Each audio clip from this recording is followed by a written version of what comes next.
Bonjour Mehdi Belhassane, vous êtes conseiller consulaire sortant et vous êtes le président de la commission des élections.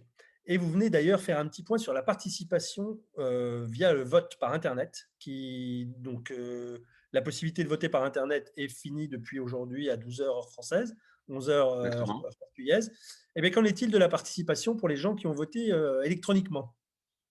Alors, écoutez, c'est plutôt une bonne nouvelle. On note une très forte participation par Internet et tout particulièrement au Portugal, qui est quasiment, on va dire, dans le top 3 des pays ayant voté le plus par Internet. Oui, Le chiffre, donc, sur l'ensemble de la planète, c'est 176 000 environ suffrages électroniques qui ont été exprimés oui. et 3 154 pour le Portugal. Alors, dit Alors, comme ça, 3154 pour le Portugal, ça paraît pas, en valeur absolue, ça paraît pas important. oui, Voilà, ce qu'il faut noter, c'est que donc, le taux de participation dans le monde est donc aujourd'hui d'à peu près 13,8% oui. sur l'ensemble de la LEC mondiale. Au Portugal, quand on rapporte les 3154 votants aux 14 444 personnes inscrites sur la liste électorale, on est donc à 22% de participation. Ouais, ce qui est bien. La dernière participation en 2014 était de 14%. 14%. Donc, on a déjà presque doublé la participation. Enfin, c'est quand même On a gagné effectivement 8 points de participation.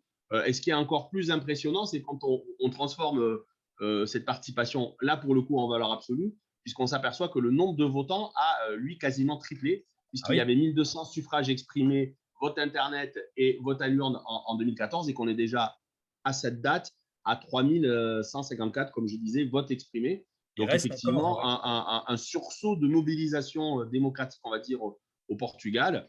Et je pense que c'est une très bonne chose, parce que ça permettra aux prochains conseillers des Français d'étranger d'être assis sur une base populaire qui leur donnera une plus grande légitimité pour entreprendre leurs actions. Oui, parce qu'on n'a pas beaucoup d'exemples d'élections qui, dans les 8 ou 10 dernières années, a vu son taux de participation augmenter. On est plutôt dans des érosions de plus en plus importantes à tout niveau.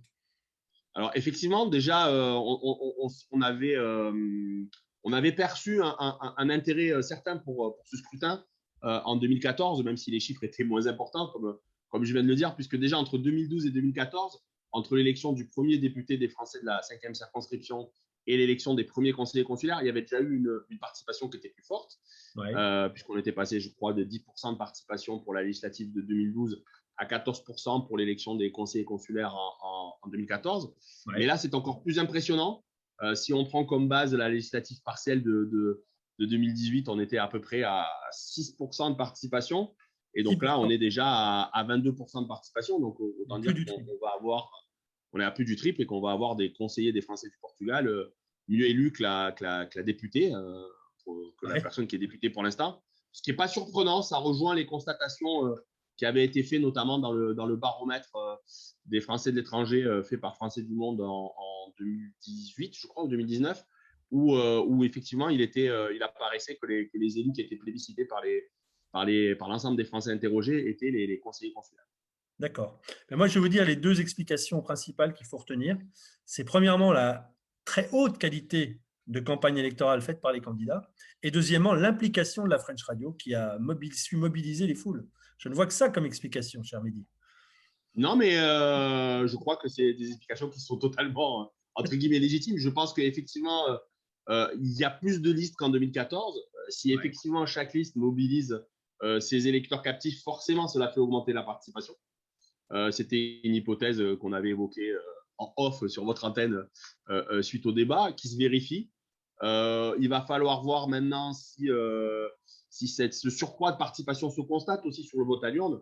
Ouais. Je ne pense pas qu'on reste sur un rapport 50-50, qui était le cas en 2014. En 2014, on avait 50% de vote à l'urne, 50% de vote Internet. Je ne suis pas sûr que ce soit le cas cette fois-ci. Le vote Internet était très dysfonctionnel la dernière fois et donc avait obligé des gens qui avaient essayé de voter par Internet et qui n'étaient pas arrivés à se déplacer à l'urne le 26 mai 2014. Vous Je pensez qu'il y a crois que une ça se. petite cannibalisation de la participation de la part d'Internet par rapport au vote à l'urne? Je Mais pense, je en pense même temps, que on a une augmentation, quoi qu'il arrive, hein, forte. évidemment, évidemment, non, mais tout à fait. On a déjà une augmentation notable. Est-ce qu'on ira jusqu'à 30% de participation? Bon, je suis pas sûr. je suis pas vraiment sûr. Je pense que la plupart des gens ont privilégié le vote par Internet, qui a très bien fonctionné.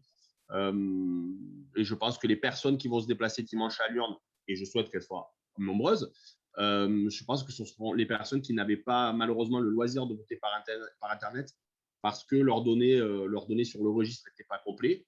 Ouais. C'est notamment le cas des jeunes majeurs, des jeunes qui ont fait 18 ans cette année ou l'année dernière, qui, comme ils sont inscrits de manière automatique sur le registre, Ouais. et ce n'est pas une démarche volontaire de leur part, sur le registre n'apparaissent pas leurs données téléphone ou leurs données mail, et donc ils n'ont pas pu être contactés pour voter par Internet. Donc ces personnes-là n'ont pas d'autre choix que de se déplacer pour voter, et typiquement, ce sont, à mon avis, elles qui vont se déplacer dimanche.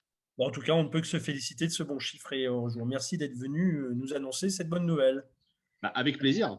À très bientôt, merci beaucoup. À très bientôt. La French Radio. Portugal.